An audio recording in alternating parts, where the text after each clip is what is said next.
Hello and welcome to an episode of Historically Marked. I am Jason. I am at Kiwanis Park in Provo, Utah, and behind me is a mountain. Well, it's not just any mountain, it's called the Y Mountain, and if you can look close enough, there's the letter Y in white, and it stands as the city of Brigham Young University as well as the whole city of Provo.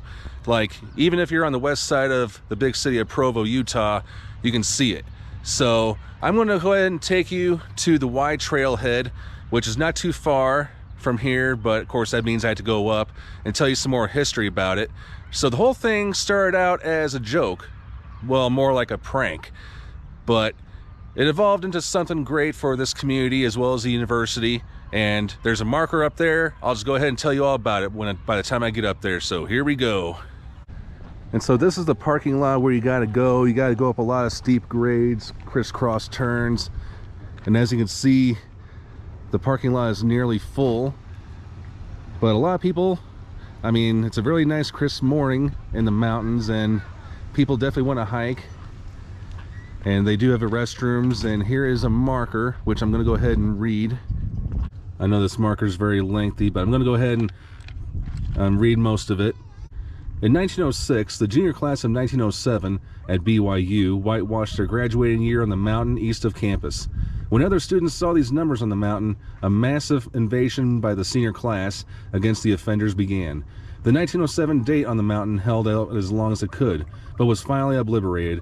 To prevent further clashes, University President Brigham Hall consented to send Ernest Partridge and 3 of his students to survey the letters BYU on the mountain. After the letters were laid out, the entire student body joined together for the first Y Day to whitewash these letters onto the mountainside. I'm just going to go ahead and skip this guy's memories, but it says here, the letter Y, composed of a thin coat of whitewash, needed constant repair, which the students wholeheartedly took on as a challenge. In 1908, the students added a layer of rock to the face of the letter. In 1910 or 1911, the shape was changed by adding the block shape to the top and bottom of the Y, transforming it into the block letter we recognize today. In the fall of each year, as part of their orientation activities, the freshman students would bow every day at 9 a.m. and 12 p.m. in anticipation of climbing to the letter and removing brush from the area. On Y Day in the spring, the men met early in the morning for roll call. They would head up to the Y and the women would stay behind to prepare the lunch. The faculty cleared the trail. The freshmen hauled water from a spring, sophomores carried up the whitewash and mixed it in with wooden troughs, and the juniors and seniors poured it on the large letter. The band played music all day to keep the spirits of the workers up.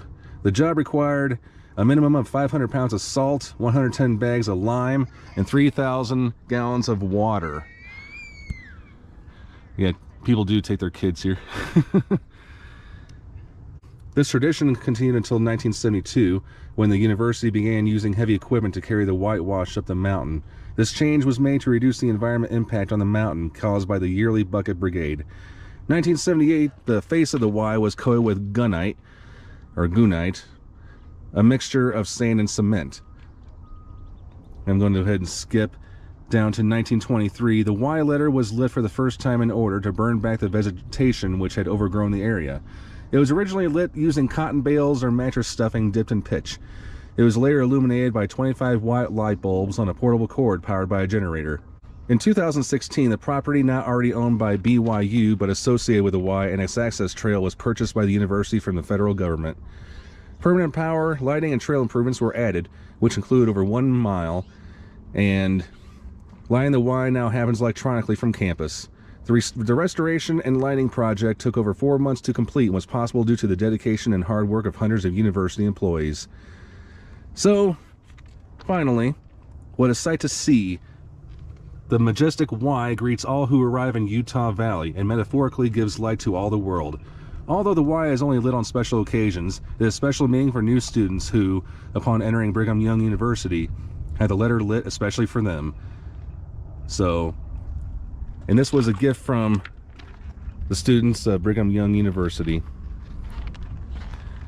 And like the marker said, this property is owned by the university, so yeah, don't do anything stupid. They don't want to get sued or anything like that, and who can blame them? But definitely know all the risks when climbing this trail. Maybe you're athletic, or maybe you're like me, you're out of shape.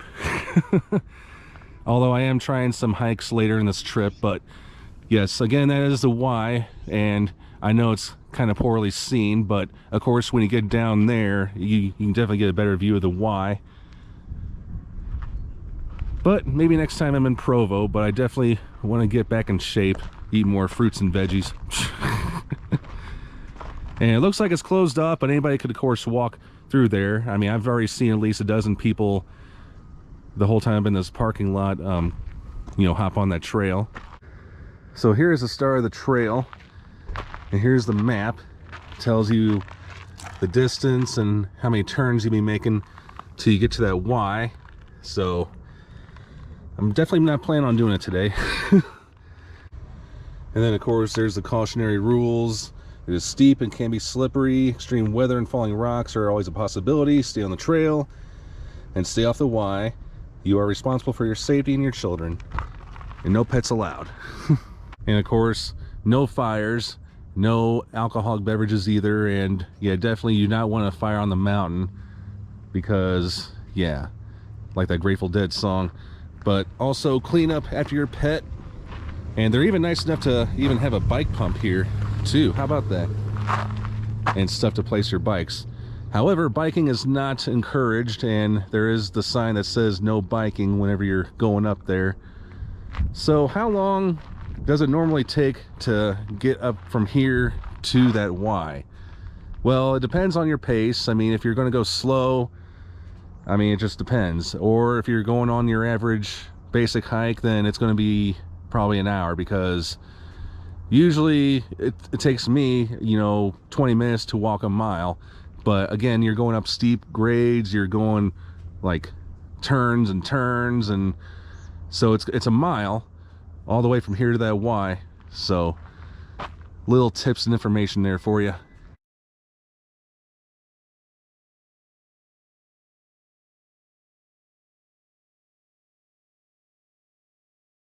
So while I'm up here, I might as well give you a little view, or a big view rather, of the city of Provo, Utah. And it's really nice. I don't really know how many feet above elevation I am, or from the city of Utah, but that is Adventure Park, where all those water slides, colorful water slides, are. I can tell that's downtown. And over there, where the big blue and white Y is, that's Brigham Young University. And that's Aurum, and so on. All right, thanks so much for tuning into this episode of Historically Marked. I am Jason, just at the Y Trailhead on the east part of Provo, Utah. Just be sure to prepare and plan ahead when doing this hike. I know there's going to be lots of people here probably in the summertime, springtime, and fall, but just know all the precautions and everything, the rules and everything. But I am Jason. Sign off.